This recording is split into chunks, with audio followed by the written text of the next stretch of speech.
Hola médicos, en este video vamos a continuar con el tema de neumonía y nos vamos a centrar en la neumonía adquirida en el hospital, la neumonía asociada a ventilación y la neumonía por aspiración. Te invito que si al final del video el contenido te ha gustado, no dudes en compartirlo en tus redes sociales, darle me gusta al video y mencionárselo a algún amigo médico que creas que le pueda servir.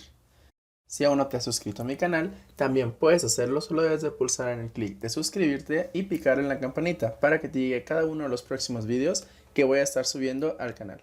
Soy el Dr. Treviño y comenzamos.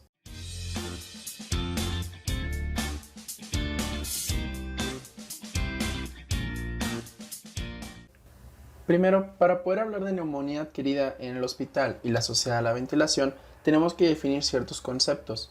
Anteriormente, en las guías de la ITSA del 2005, había salido una descripción de la neumonía adquirida o asociada a los cuidados de la salud, que era una tercera propuesta aparte de la neumonía adquirida en el hospital y la neumonía asociada a la ventilación. ¿Qué pasó con esto? ¿Por qué no la he mencionado? La primera razón por la cual se dejó utilizar ese término fue porque, si bien era de utilidad porque las series nos mostraban que los pacientes que habían sido asociados a ciertos cuidados de la salud, como hemodiálisis, que estaban en casas de asistencia, que habían recibido tratamientos en los últimos 3 meses o 90 días, tenían el aumento del riesgo de patógenos multidrogoresistentes. Pero el problema fue que había muchos pacientes que entraban dentro de esta descripción y lo que ocasionó fue un mal uso de los antibióticos. Entonces, en el 2016, en las guías de la ITSA, se decide cancelar esta terminología y nada más nos quedamos con HAP y con VAP, que HAP por sus siglas en inglés de neumonía adquirida en el hospital y VAP, neumonía asociada a la ventilación. Entonces vamos a definir HAP como todo aquel proceso neumónico que va a ocurrir en las 48 horas después del ingreso al hospital y que no está asociado a una ventilación mecánica. Quiere decir que todo lo que suceda antes de las 48 horas, el paciente traía el bicho en su casa, por decirlo de alguna forma. Mientras que el VAP va a ser aquella neumonía que ocurre en las 48 horas después de la intubación endotraqueal. Quiere decir esto que si intubamos un paciente y a las 2 horas el paciente presenta una neumonía, no la podemos definir como un VAP totalmente. ¿Por qué? Porque no ha tenido ese periodo que requiere su fisiopatología para crear el proceso neumónico. Entonces nos referiríamos simplemente a una HAP, por decirlo de alguna forma. Clínicamente vamos a tener un gran desafío a la hora de ver estos dos conceptos. ¿Por qué? Porque muchos de los pacientes a los que se les presenta este proceso neumónico van a tener alteraciones del estado de conciencia. Si hablamos de una neumonía asociada al hospital sin necesidad de estar intubado el paciente, pues nos va a dar la clínica de la neumonía adquirida en la comunidad, que es la presencia de datos de infección como fiebre, como tos, como aumento de la cuenta leucocitaria, además de un infiltrado en una imagen que puede ser por radiografía o puede ser por tomografía. Si aún no has visto este video de neumonía adquirida en la comunidad, el link te va a estar apareciendo aquí en la parte superior de este video. Pero si nosotros estamos en el contexto de un paciente que se encuentra con mal estado de la conciencia o que el paciente se encuentra intubado, entonces ya no nos va a poder decir el paciente o ya no vamos a poder ver las características que presenta el paciente. Y entonces nosotros vamos a sospechar principalmente en el hecho de la VAP en pacientes que nosotros teníamos ciertos parámetros ventilatorios y el paciente nos empieza a pedir más ayuda en el ventilador. Entonces los requerimientos se han aumentado. Y además porque por medio del laboratorio, cuando nosotros le estamos haciendo los controles periódicos de laboratorio a nuestro paciente, nos vamos a dar cuenta que la cifra de leucocitos se encuentra aumentada y principalmente, pues ya sabes, va a ser asociado a la presencia o al aumento de polimorfonucleares. También, si a nosotros le solicitamos una radiografía al paciente, pues vamos a encontrar la presencia de un nuevo infiltrado. Es por eso que muchos pacientes que tienen neumonía asociada a la ventilación mecánica es importante corroborar con radiografías previas que haya tenido el paciente. ¿Para qué? Para poder descartar que no haya sido una lesión crónica, por ejemplo en un paciente con EPOC, que nos esté asemejando esta imagen de un infiltrado. Nosotros el diagnóstico lo podemos corroborar con dos situaciones. Que hagamos una muestra del tubo endotraqueal, que va a ser el método más recomendado por medio de las guías de la ITSA. Esto es porque al paciente no lo vamos a someter a pruebas invasivas como la aspiración o el cepillado por fibrobroncoscopía o en pruebas muchísimo más invasivas que es la biopsia de pulmón. Una de las cosas que más cambiaron en los últimos años es el hecho de los tratamientos. Antiguamente, como era asociada a los cuidados de la salud, pues existían unos regímenes empíricos que podíamos utilizar dentro de su tratamiento. Ahora, lo que se recomienda en las guías internacionales es que cada centro hospitalario debe tener su flora o su bacteriología local. ¿Qué quiere decir esto? Que nosotros vamos a utilizar los antibióticos de acuerdo a la presencia de los microorganismos que hay en el hospital. Y así es como vamos a marcar nuestras pautas de tratamiento. Normalmente los cursos es igual como la neumonía adquirida en la comunidad, que van a ser de 7 a 10 o 14 días, dependiendo del agente etiológico que nosotros estemos sospechando o las características clínicas de nuestro paciente. Pero lo más importante de esto es que durante su tratamiento nosotros debemos de considerar la resistencia antimicrobiana que puede existir. El tratamiento lo podemos dividir de acuerdo a los microorganismos que más sospechemos, o si ya tenemos un cultivo, lo que nos diga el cultivo. Podemos tener los Staph aureus, que son resistentes a la amoxicilina, que como ya te he explicado en videos anteriores, hay que darles medicamentos específicos para ellos, que es vancomicina, linezolid y ceftarolina. La para Pseudomonas aeruginosa, pues vamos a tener piperacilina con tazobactam, cefepime, ciprofloxacino, levofloxacino, amikacina o meropenem.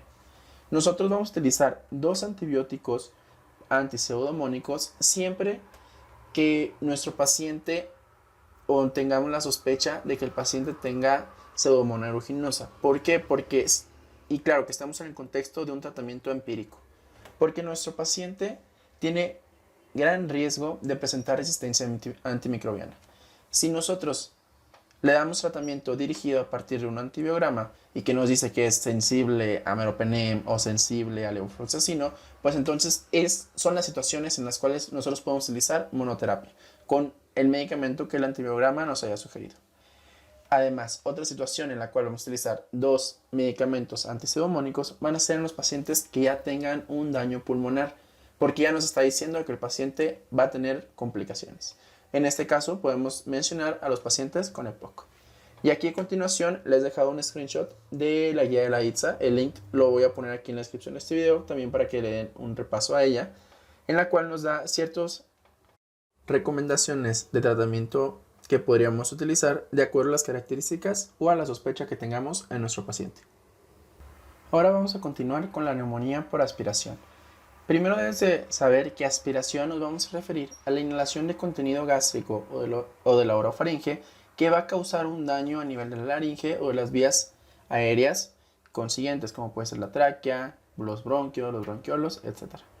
Aquí vamos a tener dos conceptos que son importantes: la neumonitis por aspiración y la neumonía por aspiración. Debes de recordar que es una de las principales causas de muerte en pacientes que tengan disfagia a causa de desórdenes neurológicos. La neumonitis por aspiración, que es la que nos vamos a centrar ahorita, se va a asociar hasta en el 10% de los pacientes que ingresen a un hospital y que tengan sobredosis. Además, debes de recordar que va a ser la aspiración del contenido gástrico. Este contenido gástrico o esta aspiración se va a asociar a personas que tengan alteraciones de la conciencia, como puede ser la sobredosis de drogas, las convulsiones, los eventos vasculares masivos o el uso de la anestesia. De hecho, históricamente se describe como síndrome de Mendelssohn, y si sabes en qué tipo de cirugía y en qué año se describió este síndrome, me encantaría que me lo dejaras en la sección de los comentarios.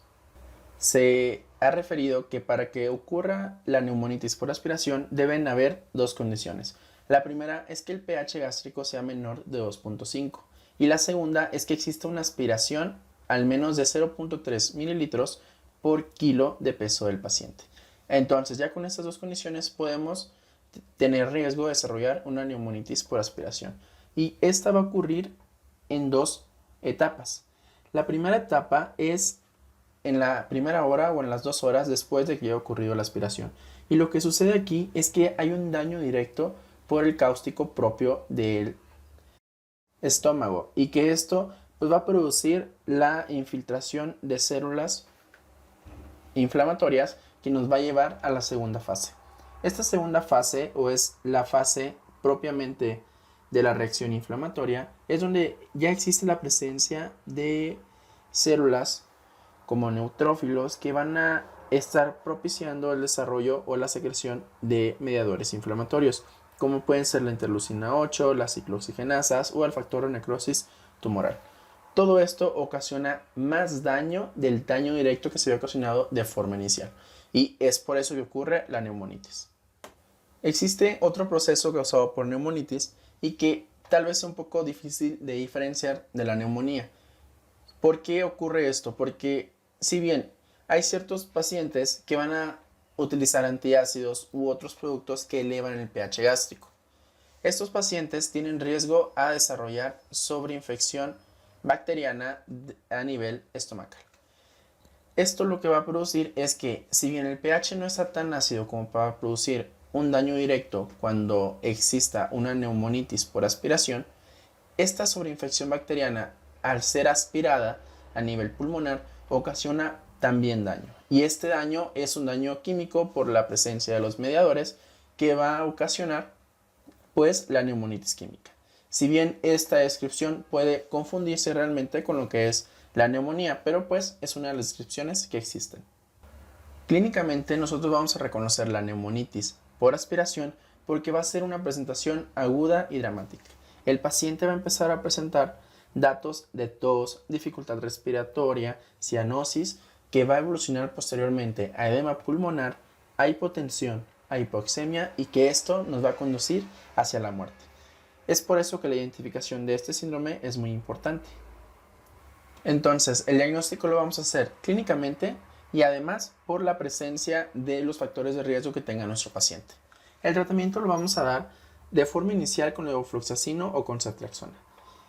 Pero nosotros, si tenemos un paciente que tenga obstrucción intestinal o que tenga antecedente de uso de antiácidos, que ambas condiciones se asocian a la presencia de sobreinfección bacteriana, entonces nosotros vamos a hacer una combinación, ya sea con levofloxacino más ceftriaxona o levofloxacino más ciprofloxacino. Existen muchas más combinaciones y que no estaría mal que las repasaras. Ahora, vayámonos al siguiente lado, que es la neumonía por aspiración.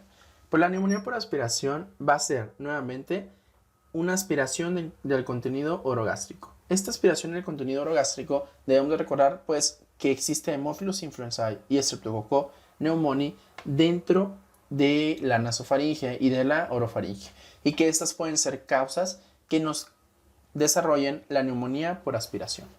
También esta se va a definir cuando existe un desarrollo de infiltrados pulmonares, pero que van a ser evidenciados por imagen en pacientes con alto riesgo de aspiración. Y lo que va a ocurrir aquí es que para que exista este daño, esta neumonía por aspiración, debe de haber una falta o un daño en los mecanismos de limpieza del tracto respiratorio. Porque en los adultos que no tienen ninguno de estos daños, puede existir la presencia de aspiraciones, pero que por los mecanismos de defensa que tenemos, podemos regresar ese contenido gástrico o limpiar ese contenido gástrico sin que exista el desarrollo de una neumonía. Pero en los pacientes que tienen alteraciones de los mecanismos, ya sea mecánicos, como puede ser que no puedan toser bien, que tengan impedimento en la limpieza ciliar, por ejemplo en los fumadores, o que tengan alteraciones humorales o celulares, van a predisponer al desarrollo de una neumonía por aspiración. Clínicamente, los pacientes se van a caracterizar por el desarrollo de un proceso de varias horas o días. No ocurre de forma aguda como ocurre en la neumonitis por aspiración. Y también debes de reconocer algo que es muy importante. La clínica de la neumonía, así como te lo dije, para ventilación mecánica va a ser la misma. Es un paciente que presenta datos de infección, como puede ser fiebre, aumento de la cifra leucocitaria, aumento de la procalcitonina, etc. Y que además existe la presencia de un nuevo infiltrado, ya sea por radiografía o por tomografía. Y para hacer su diagnóstico, pues nos tenemos que ir con la definición que acabamos de decir, que es un paciente donde existe la evidencia de una nueva imagen de infiltrado, que además se asocia a pacientes con factores de riesgo de aspiración. También se describe que de acuerdo a la posición en la que tengamos al paciente, porque si recuerdas, las neumonías por aspiración van a suceder en pacientes que tengan alteraciones. Dentro de esas alteraciones podemos describir pues que el paciente esté mucho tiempo en cama. Entonces, de acuerdo a la posición que tenga el paciente, más que nada en los pacientes adultos mayores, podemos describir que cuando se encuentran en decúbito supino, hay más riesgo de que los infiltrados sean en los segmentos posteriores de los lóbulos superiores o que existan en los segmentos apicales de los lóbulos inferiores. Pero si nosotros tenemos a nuestro paciente con la cabecera de la cama a 45 grados, entonces se puede llegar a, o más bien se menciona en la literatura, que tienen más riesgo de que el infiltrado sean los segmentos basales de los lóbulos inferiores. Va a existir riesgo de aspiración en aquellos pacientes que tengan una disfagia por causa neurológica, como puede ser en los pacientes con eventos vasculares cerebrales que tengan enfermedad de Parkinson u otra alteración. En pacientes que tengan anormalidades del tracto gastrointestinal superior, como aquellos pacientes que tengan hernias diafragmáticas, en los pacientes que sean adultos mayores, porque el mismo proceso de envejecimiento ocasiona que exista menor capacidad de la deglución, de la limpieza o los mecanismos de barrera que condicionan o los ponen en riesgo de desarrollar neumonía por aspiración, y en personas que tengan mal aseo bucal, que es otro de los factores de riesgo. ¿Por qué? Porque aumenta la colonización de flora bacteriana. Nosotros vamos a tener que, por bacteriología, que clásicamente siempre se ha descrito la presencia de anaerobios, aunque existen múltiples estudios en los que mencionan que si bien los anaerobios forman parte del tracto gastrointestinal superior, principalmente en la orofaringe, es cierto que en las series que se han realizado no se ha demostrado que sean el agente etiológico primario. Entonces, es por eso que en el tratamiento vas a ver que si bien incluimos medicamentos para anaerobios, también se va a describir medicamentos para flora causante de neumonías de la comunidad, por decir algo. Por ejemplo, Streptococcus pneumoniae y Haemophilus influenzae. Y además, como si recuerdas al inicio de este video, te dije que ambos patógenos también se encuentran dentro de la flora de la orofaringe y de la nasofaringe. Y ya para concluir, vamos a ver el tratamiento. Idealmente se recomienda el tratamiento ya sea con levofloxacino o con ceftriaxona. Y en pacientes que sean residentes de asilo de ancianos, se recomienda el tratamiento con levofloxacino o con piperazolina con tazobactam. Esto porque ya aumenta el riesgo de desarrollar una causa etiológica por pseudomonas. También aquí se incluye la ceftazidima. Y ya en pacientes que sean alcohólicos, que tengan mala higiene oral o que tengan un esputo pútrido, entonces se recomienda el tratamiento con piperazolina con tazobactam más imipenem o la combinación de levofloxacino con clindamicina. ¿Esto por qué? Porque ya estamos más sospechando en que la etiología sea anaerobia. Es por eso que el esputo pútrido como sucede en el absceso pulmonar, te puede dar indicación de que la etiología es anaerobia. Les dejo este cuadro comparativo de neumonía y neumonitis por aspiración tomado del New England, que les va a ayudar muchísimo a tratar de hacer su diagnóstico diferencial. Con esto hemos terminado el video de hoy, espero que te haya gustado y por supuesto que hayas aprendido algo nuevo. No olvides suscribirte al canal, darle me gusta a este video y compartírselo a otro amigo médico. Soy el Dr. Treviño y nos vemos hasta el siguiente video. Chao, chao.